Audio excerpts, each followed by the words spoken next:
Allstate wants to remind fans that mayhem is everywhere. Like when your fantasy league meets up at your house. Everything's great until the hot plate gets too hot for the tablecloth. Now your kitchen's up in smoke. And if you don't have the right home insurance coverage, the cost to fix this is anything but a fantasy. So switch to Allstate, save money, and get protected from mayhem like this.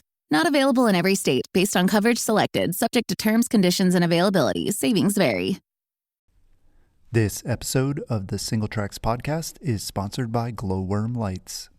Glowworm is a mountain bike light brand founded almost a decade ago by two mountain bikers in New Zealand, and today the company offers some of the highest quality bike lights on the market, including Bluetooth control and complete customization through their app. Glowworm's complete line of lights start at 1200 lumens and range up to a blinding 3600 lumens, all at reasonable prices. Save 15% off all light systems on the Glowworm website with the coupon code SingleTracks2021. Shop for lights at glowwormlights.co.nz and be sure to check for the link in the show notes. Hey everybody, welcome to the Single Tracks podcast. My name is Jeff, and today my guest is Ryan Standish. Ryan is a professional mountain bike racer from Australia who is currently living in the U.S. In addition to competing in top-level mountain bike and gravel races, he's also working to raise awareness for multiple sclerosis. Thanks for joining us, Ryan. Yeah, thanks, Jeff. It's awesome to be on today. Yeah, well, tell us first, how long have you been riding mountain bikes, and how old were you when you first realized that you were pretty fast at it? Ooh, riding mountain bikes, I think got into it with my dad probably at least 15 years ago. I think I was like 10 or 11 when I started riding, and then started, like, there are a couple local fast guys in Alice Springs, Australia, that went and rode for Australia at World Champs and some World Cups. So for being a small town, there was some talent there. Ended up, I was probably 13 or 14, so 15 years ago when I was like, I actually want to try and race and do this. Was your dad a mountain biker? You said your dad got you into it. Was he a rider? Yeah, he rode mountain bikes. He was more like went touring, and back before bike packing was cool, I think. Right. But that was more what, like, him and my mom would go on bike packing or touring trips. Oh, cool. And then do the occasional fundraiser as well. They didn't compete, but they did more fun adventure rides. Mm-hmm. But he was definitely a big influence getting me into the sport. Yeah. Would you say, like, did you feel like, or have people ever said, like, you're a natural? Like, as soon as you started, was it obvious, like, whoa, this kid can move pretty fast? I don't even know. That's a good question. I think it kind of built over, it was like a slow progression. And then I realized I was good enough to be competitive racing, and kind of I found a coach, and the local bike shop, he was super good technically, so he helped me out kind of with the skills, and had my coach doing the training program side of it. And my parents were always super supportive, so it was kind of like I played soccer and baseball and cricket and all these other sports, and then was like, when I got into riding, those all kind of just faded away, and I was like, I'm super into this bike stuff. So yeah. That's cool. Well, you mentioned that you grew up in sort of a small town in Alice Springs, Australia, which, for those who don't know, is very remote, right? It's like in the middle of the continent. So I'm curious to know, how did you end up in the U.S.? Kind of probably more of a story how I ended up out there and then back here. So I was born in the U.S., and my parents got jobs out there in Alice Springs, super remote. Oh, wow. And that was when I was 2. So we moved out there. Okay. When I was 2, spent my whole childhood and everything out there. Then when I finished high school, went and took a gap year, and then ended up at Fort Lewis College in Durango. Mm-hmm. So came back to go to school in Colorado in Durango. And that was also a story of getting there because I went on one of the USAC sort of development mountain bike camps in Europe back in, it must have been 2010, I think. And I met, who else was there? There was Payson McKelvin, Keegan Swenson, who else? Howard Grotz was there. So we did like a couple of Swiss Cups and World Cups on that trip. And then one of the coaches there was the coach at Fort Lewis, and Howard and Payson and everyone was going to Fort Lewis in 2 years. So I was like, okay, that should be where I go to. Yeah, that's cool. Well, yeah, in some of our coverage of the World Cup, I wrote that you were an American. I referred to you as an American, and somebody was like, no, he's Australian. And so, yeah, how does that even work, right? Because you were racing for Team USA. Sounds like you were born in the US, but then, yeah, lived in Australia a lot. You don't have like a, Australian accent or a very, pronounced one. So like, yeah, what's the deal? No, it's not. My accent's not very strong. So I am officially American. Okay. And just grew up in Australia and have permanent residency there, but I can't represent the country, which I used to get super bummed about that because I grew up there and was like, I'm Australian, but and my accent used to be a lot stronger, but now I've been, spent too much time over in the States, I think. But yeah, so I do race for America. But. Do you have a lot of fans though in Australia, or like, do people wave the flag at you when you're in a race and stuff like that? I think not. I mean, the scene is smaller in Australia, I think, and a lot of the guys and girls that I raced with growing up are still racing. So I've still got my racing friends in Australia, but I don't think, like, if I was to go back, I don't think, like, fans, I got air quotes, I don't think fans would know who I was in Australia.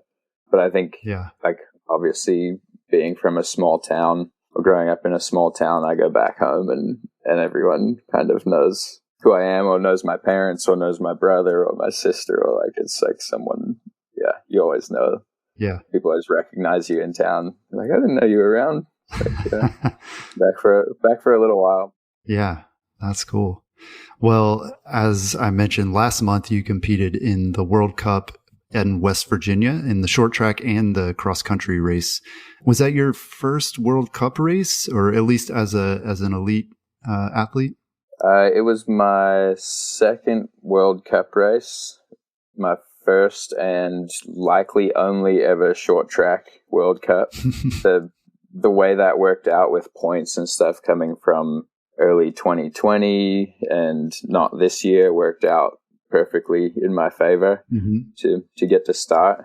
Found out at noon that morning that day that we were racing, that we were in the race at 5. So yeah, that was interesting.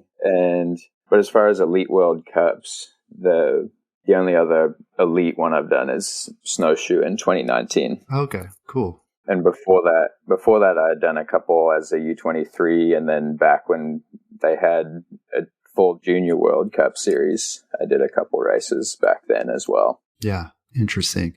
Well, so for the short track race, and then also the cross country race at Snowshoe last month, you wore a pair of hand up jorts and quickly became known as Jorts Guy among the fans. I was there, and by like it's probably the second or third lap on the short track race, I could hear people like in the crowd. They're like, "Hey, did you see the guy wearing the jorts?" And so, yeah, it was kind of a big deal. Why did you decide to wear jorts in a World Cup race? It's funny. It's something we kind of started doing it in, when was that? It must have been in college. We would do jort track, and you'd wear jorts in the short track at the collegiate events. So, and then I kind of started doing that at the like Pro XCT, like the US Cup series here in the short track. Would wear jorts for those, and then I was like, at the World Cup, I was like, well, why not? It's still kind of funny to do it at the highest level of short track racing in the world. And never, like, it was actually funny. I talked to Steven DeVoust when we were warming up, and he was racing in the USA kit. Mm-hmm. And I was like, who do you think's going to get more noise, me in the jorts or you in the USAC kit? Yeah. And I thought the USA kits were going to get more energy, but turns out I was wrong. The jorts were a huge hit. Yeah. I think it only worked because it was snowshoe, to be honest. It was West Virginia. Right. So. Yeah. Well, maybe camo would have worked too, but yeah, I mean, it sounds like you were surprised. I think, I was too, because I mean, plenty of people wear jorts on, I guess, obviously more casual rides. And it sounds like collegiate racing, that's somewhat of a common thing. Like, did other athletes look at you weird? Like, is that a weird thing? Like, oh, those jorts are going to slow you down, or are people thinking like, oh, this guy's not taking it seriously? Like, why do you think that's such a big deal to wear something like jorts in a race like that? I think it's just different. I think that's why.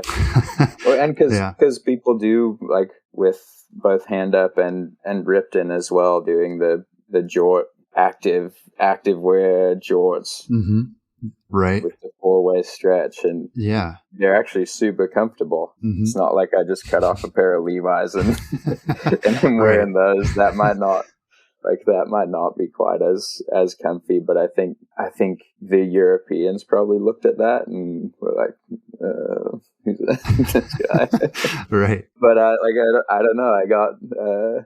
I think if I had done it in Europe, people would look at you like, who's this guy, this clown? Like, yeah. Whereas in doing it in West Virginia or in North America, I think people get excited to see someone having a good time and being out there and showing that you can have fun. I obviously wasn't competitive from a results standpoint, but also I was about where I expected to be in those races. I almost made it, or I made it to the last lap on the short track. Yeah. Yeah. Which, I don't train as hard as Chris Blevins, so I'm not expecting to be, It's a big accomplishment. Up at the front. Totally. Yeah. So, and to find out like that morning that, oh, you're racing short track today. So, yeah, that's awesome. Well, we had one of our writers reviewed a number of pair of jorts, I believe from Hand Up and from Ripton. But the thing I remember reading her review was she said that like wearing jorts just made rides more fun because she had them on. She was like, okay, like I'm not taking this as seriously. Like I could just go out and like be a little more casual. And, she felt like it even changed her riding style. Like, did you feel that at all? Like when you had them on, was the race more fun? I mean, obviously the fans were more into it, so I'm sure that made it exciting. I think the race was definitely more fun. But whether that was because of the fans or just because I was actually having more fun, so it was like this, it just built on itself. Mm-hmm. So I was having more fun because I was in jorts, and then the crowd was also having more fun because I guess I was doing wheelies and stuff out there too, when I could lift the front wheel up. So I think she was right. I think jorts do make you have more fun.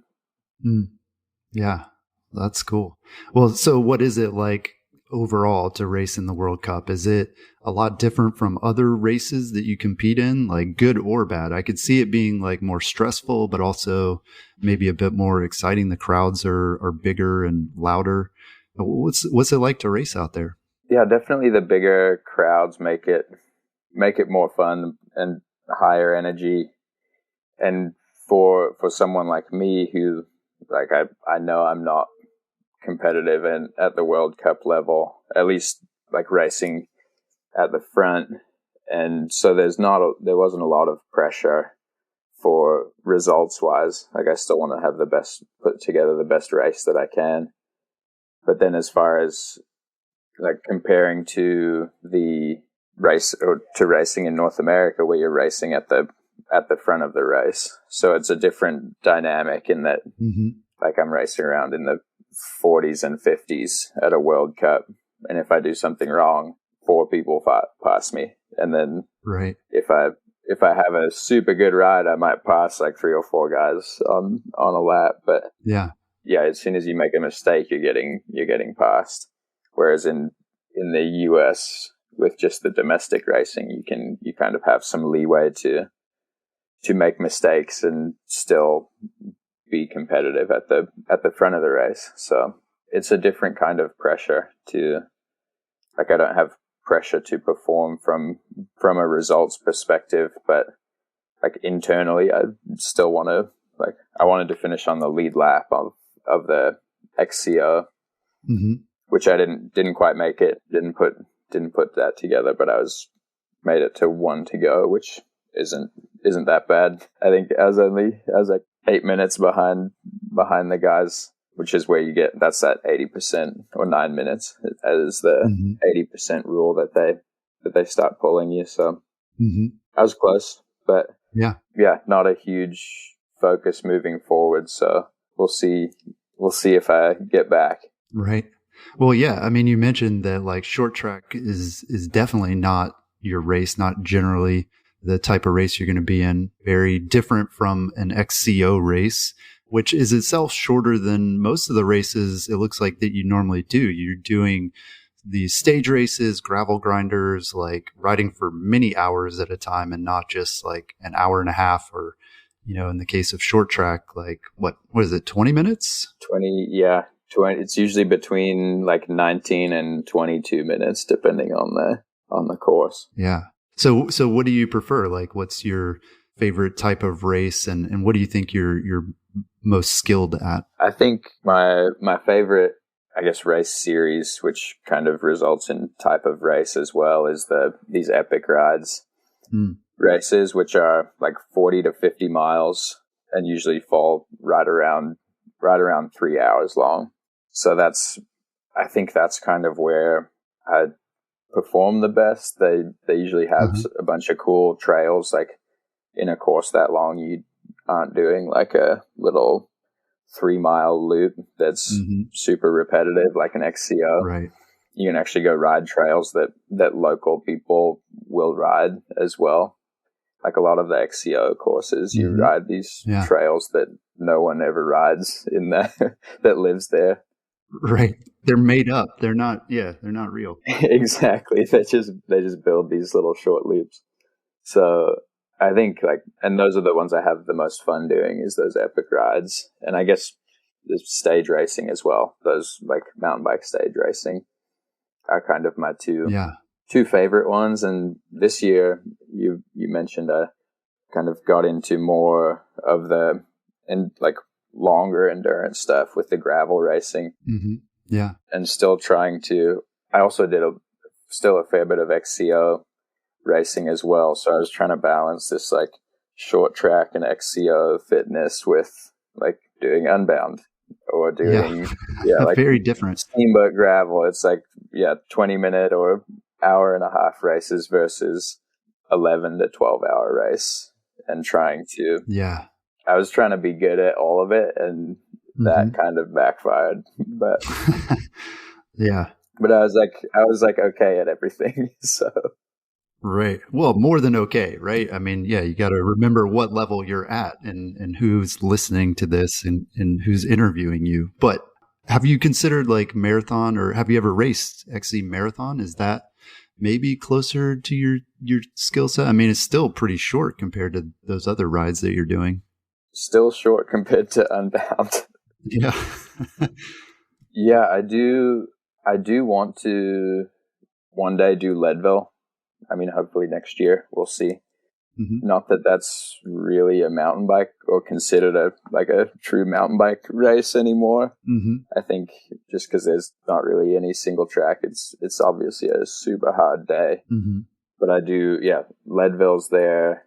I did Telluride 100 last year, which is, I think it was 80 because it got stormed out. There were like oh wow, mudslides and stuff. They had to shorten the course for that. But the marathon stuff is definitely kind of that, and stage races where I'm hoping to put a little more focus and probably still keep my toes in the gravel water. So yeah, maybe do the Unbound 100 instead of the 200. We'll see. Right. Yeah. Yeah. We'll see if I'm allowed to do the shorter one. Yeah. Cool. Well, we're going to take a break real quick, but when we come back, we'll talk about recovery between races, Ryan's cooking show, and more. Stay tuned. Are you enjoying the Single Tracks podcast? Well, we could use your support. The small but dedicated Single Tracks team works hard to share the mountain bike information that inspires epic adventures through this podcast, our worldwide database of trail maps and photos, and daily news and reviews on the website. So consider becoming a monthly, annual, or lifetime pro supporter and enjoy ad-free browsing on the website, free Single Tracks stickers in the mail, and discounts on merch for as little as $3 per month. Go to singletracks.com/support to sign up and to find out other ways you can help support our mission. That's singletracks.com/support. Thank you and happy trails. And we're back. So, Ryan, in 2018, your race calendar looked sort of like a perpetual summer. You were jumping between hemispheres sort of nonstop from looked like February to November. What was that like? And how were you able to recover after racing like back to back to back like that? I was younger than I am now. That was 3 years ago. I feel like being 25, I could just do that. But that year was definitely an interesting one because I had the racing started in February. I think that was the Otway Odyssey, which is a marathon, like kind of one of the best known marathons in Australia, which I think, did I win that year? Yeah. So that was like super cool start to the season to win, I guess, the biggest marathon event in Australia. And then at the time I was working full time at the hospital in Alice Springs as a pharmacy technician and working 1 or 2 days a week at the bike shop. I was living at home with my parents. I was like saving money to come do this big trip to the US. And then in April I came over and started the season in the US, which was super, super fun. I didn't really have a place to stay. I was just sleeping on couches and staying with friends in Durango, and then staying with Keegan in Utah. And like my grandparents live in Denver. So stay with them and just kind of bounced around for the summer. And it was fun because it was just super dynamic, kind of just making it to each race was an adventure in itself. And I think that, like, I guess recovery wise, that was a fun mental recovery between races, was like staying with friends or like hanging out, going on cool high country rides in Colorado, or doing these cool trips that were mentally rewarding, and then to come into each race fresh. Did you feel like you were fresh in those races? Yeah, that season was like, I'm still trying to replicate that now. And I think it was just really well done physically. And like I said, I'm still trying to figure out what did I do that year that I can take and move forward. Yeah. Because you had a number of great results that year. And also, I mean, I guess for most athletes though, like they, would want to, between races, to go back home to like rest, recover, like keep a pretty routine training calendar and that sort of thing between races. But yeah, it sounds like you were just kind of winging it and having fun, maybe more than anything else. Yeah. Just bouncing around. And then I guess like the second half of the season, I ended up in Heber City where Keegan Swenson lives, and kind of started to establish that as a sort of home base and start doing more training with him as well, which worked out for me going into the Mongolia Bike Challenge that I did that year. which is a big 6-day stage race in Mongolia. A super, super awesome event.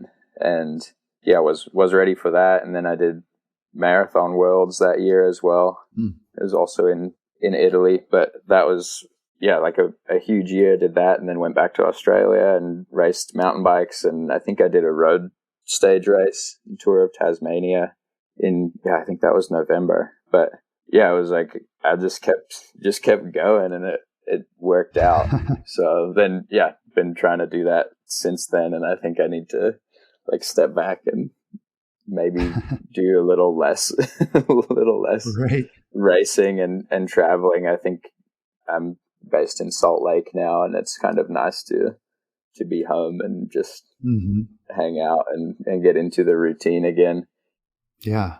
Yeah. Well, even if you had wanted to do that in 2020 and then this year, it probably would have been tough because a lot of races got canceled or moved around or whatever. And so, yeah, I guess 2018, those were the good old days when you had your pick of races all over the world. Yeah. And hopefully we'll be back to that. Yeah. And I wasn't interested in doing any gravel either. So it was just like mountain bike all the time. Yeah. And it was awesome. Yeah. Well, we mentioned sort of the difference between the World Cup races, particularly the short track and XC being shorter races compared to the longer events that you do. And it looks like just a few days after the World Cup in West Virginia, you competed in the Pikes Peak Apex in Colorado Springs, which again is a very different type of event where I imagine there weren't a lot of crowds and it was just kind of you and the bike and the trail. Like, what was that turnaround like for you, like going from West Virginia to Colorado and from this like huge race to like a race that maybe wasn't as well attended or covered by the media? I think that it was a good turnaround. I had done the Pikes Peak I did last year, was their first year that they managed to run with COVID and everything going on. And had an awesome time. There weren't really crowds either year. Wasn't a huge spectating event, but as far as the like physical aspect of them, it wasn't that much different to an XCO. Like besides the fact that it was 4 days in a row, like the longest stage was only 2.5 hours, I think, or 2:40 maybe was the longest day. So that's still a pretty like XCO-ish length of race. Super different in that they're really long climbs, like an hour, 40-minute to an hour long climb, followed by longer descents. So definitely more fun riding just because you get to descend for 20 minutes after you climb for an hour. Yeah. The hour-long climb is kind of rough, but then you get to rip the descents, and it's a lot of fun. And I stayed with Russell Finstewald, so that was a good time too. I hadn't caught up with him a whole lot through the year, so it was fun. Like Keegan was there, Riley Amos was there, Todd Wells. There was like all these superstars of the sport, Curtin passed, and it was definitely a difference between like not having the spectators that Snowshoe has, but also kind of has that fun local race feel to it. Yeah. So yeah, they put on a good event, and hopefully it'll continue to grow. This was their second year. Okay. And yeah, definitely a cool race, and hoping to get back again next year. Yeah.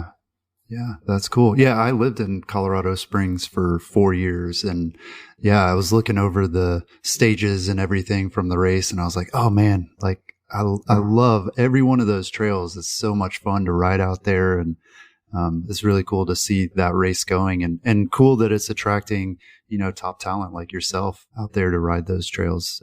But I did a bigger swap when I did Unbound, and then a week later, Missoula Pro XCT. Oh yeah, I bet. So I went from a 12-hour race to an XCO race with a week turnaround. Ooh. Which actually went really well. Yeah. Which is better, to do like a long event first or to do a shorter event first? A short event first, I would have to say. Like Yeah, you go and ride your bike for 12 hours and then try to be ready for a 20-minute race the following Friday. It's like you're still recovering on Wednesday. You're like, man, I'm still sore from sitting on a bike seat for 12 hours. But, yeah. Wow. Well, one of the things you're passionate about is raising awareness for MS. So how'd you get involved in the cause? That one, so my dad was diagnosed probably, it's coming up on 10 years ago now. So like just about when I left home to go to college around 2012, he was diagnosed, and it was kind of a long process to get to that diagnosis because there's not that clear of ways to look for it. It can be a lot of different things. So they do run all these tests and then kind of wind up at, oh, it's MS. So he started with some tingling and numbness in his legs, and it progressed pretty quickly. So in the past maybe it's been 3 or 4 years, he's been in a wheelchair. So kind of when that happened, I was like, man, I need to do something to show my support and to help not only him, but anyone else in the future who has MS, who could have better resources or better treatments or more ability to continue doing the sports that they love. So that was kind of how it started. And I've been doing the Utah chapter of the Bike MS. Like Bike MS has rides in all 50 states. So that's kind of what I've kind of grown or joined into that ride. And I found a cool team to be a part of that are all my friends now that I hang out with outside of that event. So that's one thing on the calendar that I'm like, if anything conflicts with that, like that's too bad. I'm not going to that race. I'm going to do the fundraiser. Yeah. And to have, like, it gets bigger and bigger every year with, like, this year Ventum, the gravel company that I race for, they donated a frame and TJ Eisenhart, who is a good artist and does some super cool work, they kind of collaborated to do this custom frame that we auctioned off. And then that gained traction. So now we have Tech Nar, who does custom painted frames, helped out with TJ to do it more professionally than what we did, because we did my frame first to kind of launch the auction, and it looks super rad, but it's like the paint's all chipping because we didn't clear coat it properly and all this this stuff. So I was like, if someone actually paid a lot of money to have this bike and then it starts chipping within like the first ride, it's like, we got to do it a little better.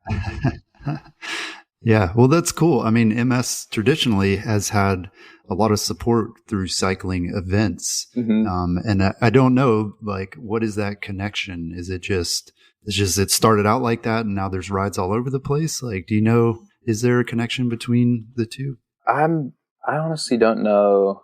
I feel like there must have been someone who was an avid cyclist and then got MS and couldn't ride anymore, but wanted to continue with that. But yeah, there's a lot of, and that's how I found out about it, was like, just super into riding, and my dad got MS, and then I was like, oh, there's an event that is literally riding your bike, and you can raise money and raise awareness, and it's really cool. They have these perks and everything for people who ride and who have MS and still are able to ride and participate in the event. It's really cool, sort of, I guess, community involvement with everybody who's at the ride. Yeah. Getting involved and being super supportive. And that to me is really super fun and great to hear. Great, and sometimes really hard as well to hear people's stories about how MS has affected their life, but just to have that connection and be able to talk with people about that and about my dad and his experience, and kind of being able to relate to this awesome group of people. Yeah. Yeah. And it sounds like you had a good example growing up too. I mean, you mentioned your family was doing these charity rides long time ago when you were just a kid. And so, yeah, it's like you're carrying on that tradition and doing what you can, which is really awesome. So you've literally ridden your bike, it sounds like, all over the world, probably all continents except Antarctica. Have you ridden in Africa? Have not ridden in Africa, and I ridden in, I guess, does Mongolia count as Asia? Yeah, that seems solidly in Asia. Yeah. I'm no geographer, but yeah, sounds right. Well, so what's your favorite place to ride? Do you have a favorite trail, or are you always looking to try something new? I'm always looking for something new. I think I have to say, even still, my favorite place to ride is Alice Springs, just because I grew up riding the trails there. They actually have, I want to say, 100-ish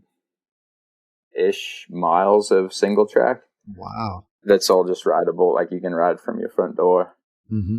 What's the terrain like there? I imagine it's flat, but is it pretty hilly? It's pretty flat. It's like rolling. It's rolly. There's nothing really too steep. It's rocky and sandy. Mm-hmm.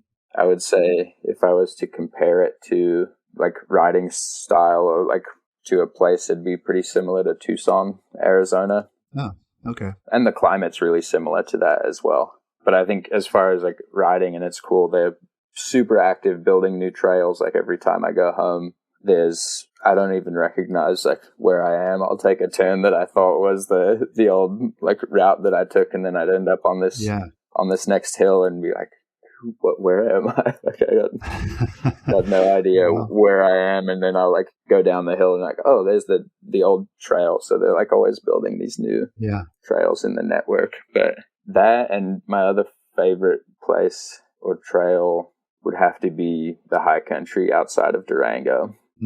Yeah. Riding Mollis to town, Graysill Mountain.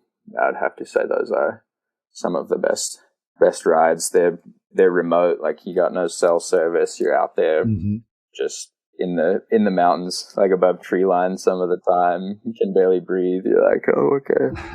But then, yeah, just super cool to go out on a big day with your buddies and like just have fun riding bikes and try not to get stuck in some gnarly weather. Right. Try and be smart about that. Like you got to get out early. Yeah, that's what makes that kind of riding for sure more special, is because it's not available for most of the year. I mean, you got a short window, and then even within that window, like you're saying, you got storms that roll through. And so, yeah, I think a lot of us can identify with that, trails that are special that you can only ride a few times a year. Well, I see that you posted a cooking show on your Instagram last month, and I guess you're sponsored by a hot sauce company. And so it was kind of connected with that.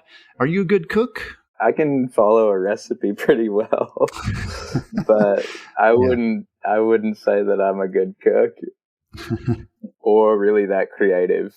I guess if you watch the cooking show stuff, then you might think I'm creative, but yeah, I would say you're creative for sure.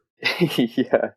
So that El Yucateco is a big supporter of the Epic Ride series, and kind of then I started doing these cooking shows last year during when we were in lockdown, and Keegan and I were bored, and Sophia, his girlfriend, was like, you should cook these. And she showed me this picture of some gross looking like hot dog cut into pieces that was speared with spaghetti, and then you cook it and it's all just nasty. Oh my goodness. And then so that was the first episode, and people were stoked on that. So we started doing it like on a weekly basis. We were like making these weekly cooking shows that turned into the Octodog, where you cut the hot dog and it's got these legs, and then you fry it or cook it, or I would put it like in a meatloaf or in a like casserole or something. Yeah. But then we had this hot sauce left over from the Epic Rides races, so I would like finish it off by drizzling that and wearing my hand up gloves. I'd like pull stuff out of the oven when it was super hot and try not to burn my hands. So was like, yeah, like the hand up pot holder. Wow. well, they did, and then they ended up coming out with a oven mitt, like a special oven mitt for me. So that was super cool. That was like the first custom thing I've ever gotten. But then, yeah, the hot sauce, like adding that in as well was like, oh, these guys are a huge supporter of Epic Rides, so we'll like have fun with that. And I like spicy food, but I don't handle it very well, so it's always funny to be like, I'd put this hot sauce on and just be dripping sweat. Yeah, like when I'm trying to eat this weird dish that I just made. Yeah, well, it sounds like you definitely have a lot of fun, and your sponsors too are like, seem like the perfect connection, right? Like between you and them, like their brand and like what you're doing and everything. I'm curious though, you're saying the hot dog stuff you were making was nasty. Do you eat healthy during the race season? Like is hot dog like a big part of your diet, or are you eating a little healthier than that? I generally try to eat a little healthier than that.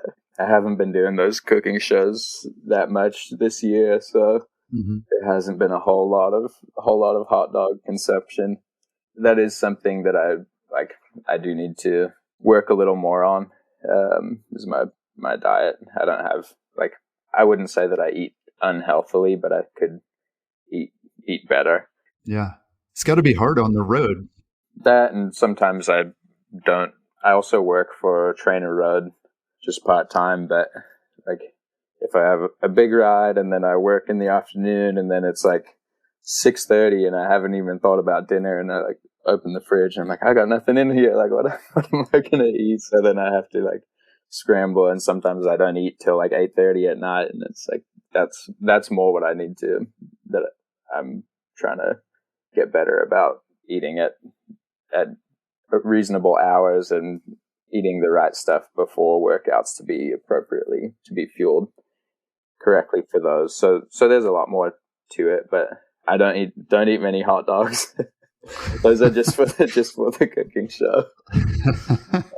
Yeah, that's good to know. And yeah. I mean, to race at your level too, there's no way that you could be eating all those hot dogs. So just white bread and hot dogs. It's like, no, that's not what I eat. Sorry. Yeah. But, well, what's next on your 2021 race calendar? I've got this weekend coming up, the Epic Rides Oz Trails Off-Road in Bentonville. So we've got a fat tire crit on Friday night, and then they usually run the backcountry or like the marathon 45-mile race on Sunday, but this year they changed it up, so we're racing Saturday morning at 7 a.m. Oh geez, after racing the crit a Friday night at 6 p.m. So we got like another short yeah, we got about a 12-hour turnaround between finish and start. What's the strategy like for that? I mean, are you going to take it easy? Or, I mean, I guess most of the athletes would want to take it easy in the crit because the big race is the next day. Or do some people say, you know what, I'm going to win the crit and then, just see what happens in the bigger race? Most people still end up racing the crit hard. Yeah, you can't turn it off. Which is interesting because it's like, yeah, you're like, I'm going to just float this one and not really compete in because it doesn't really affect call up or anything on Sunday or Saturday. It's just purely for show. They do have preems and prize money for the crit, but yeah, it's interesting when as soon as everyone lines up on the start line, it's like, oh, no one's taking it easy. People are taking flyers and going sending long shots, and it's an interesting concept because it's on the road. It's not a dirt crit. It's like a crit, but you're on your mountain bike, but you've got slicks on it. It's like, yeah. Oh yeah. Are there like obstacles or ramps or anything? Like I've seen Eliminator, which has a lot of that. But yeah, this is just on a flat street. They're not always flat. This one's got a little dip and climb in it. It's kind of I don't know the right way to describe it. It's not a figure eight, but it looks like an 8 on its side and the edges touch. But that's a good point. They should do something like a supermoto style, where it's got like jumps and a little bit of dirt, and then you come back onto the road, and I'll have to talk to the event organizers. Yeah, bring in a couple of truckloads of dirt. Cool. Well, yeah. What else after the epic rides? Any more, or are you taking the rest of 2021 off?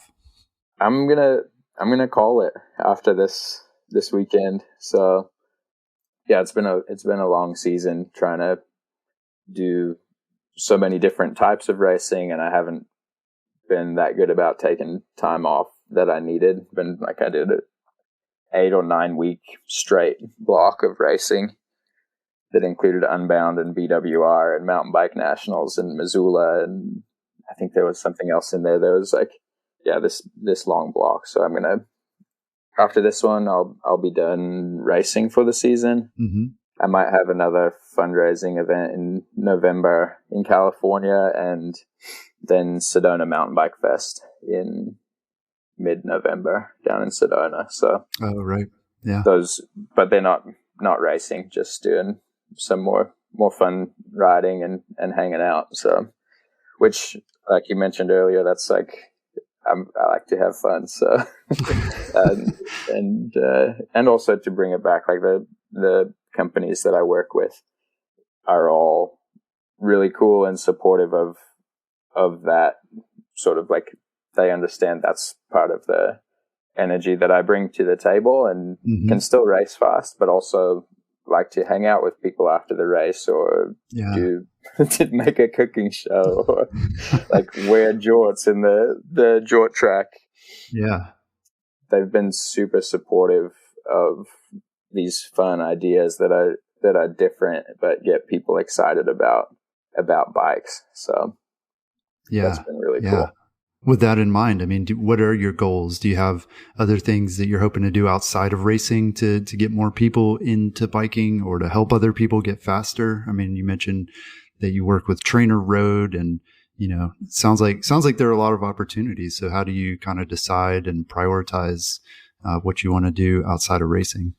I think, that's not even a question that I've ever thought about for getting people excited about riding bikes, or getting people don't have to get into racing if, like, it's not for everybody. But I think if I can get people excited to get out and riding bikes, then that's good for society as a whole. If we can get more people outside and active. And I think seeing through, like, over the pandemic, where it seems like from the lack of availability of bike stuff and how quickly stuff sold out last year, I think that's a good sign that more people are riding bikes. So hopefully they didn't just buy bikes and then they're going to sit in the shed for another 10 years. Right. Well, if they did, they can use your motivation. I mean, that's your thing then, is to get people like, you guys have bikes. Let's do it. Let's ride. Yeah. And I guess that's, like I said, I haven't really thought about that side of it, even though I think it's cool, or it'd be cool to get people outside on bikes, interacting with people at events who are, like, kind of into riding, or are, like, there to check it out, to be like, okay, I show up, I'm wearing jorts, like, obviously having fun riding my bike, and big smile. And I think that I still, like I said, I have to find a way to share that. Like, I think looking at what Win Masters does, it's like, people know him as the wheelie guy. Like, he right. Just, like, people are excited to see what he's doing, like Wheelie Wednesday. You know, every Wednesday he's doing a wheelie. So if there's stuff, I mean, even just NICA, the whole high school league, and things like that, local club races that have high energy, and everybody's kind of welcome to do it. It's not super expensive. Like, the entry fees are what, $10 or $15 for adults, and sometimes kids can race for free. So I think that side of the sport is where we can get more people into it, is like on the local level, and then the high school level where kids are we're hopefully creating lifelong cyclists, where kids are enjoying it and not just feeling like they have to be competitive. It's like, I know at Fort Lewis, the cycling team has like the varsity team and the club team, and like everybody's there because they like riding their bikes. It's like whether they're there to be competitive or there to go camping for a weekend and ride bikes with a bunch of other people who like riding bikes. So yeah, I guess long story short, I don't know what I'm specifically going to do, but I think there are a lot of things that are happening that can and hopefully will help the sport of cycling. So yeah, for sure. Well, it sounds like you are doing it, and yeah, you're going to keep doing it, which is really awesome. And yeah, I appreciate you taking the time to talk with us and to share your stoke for mountain biking. It's definitely contagious and something that I think a lot of people are excited to hear about and to see. So thank you. Yeah. Thank you for having me on and giving me a bit of a platform to share my stoke. Yeah, absolutely. I think it's been great catching up, and honestly, I haven't shared my story that much, so it's been fun to actually think about it, not just go out and have fun and wear jorts. So to kind of think about how I got here has been really fun, and yeah, thank you for the opportunity. It's been awesome. Absolutely. Well, you can follow Ryan on Instagram and also keep up with him online at ryanstandish.com. That's all I've got this week. We'll talk to you again next week.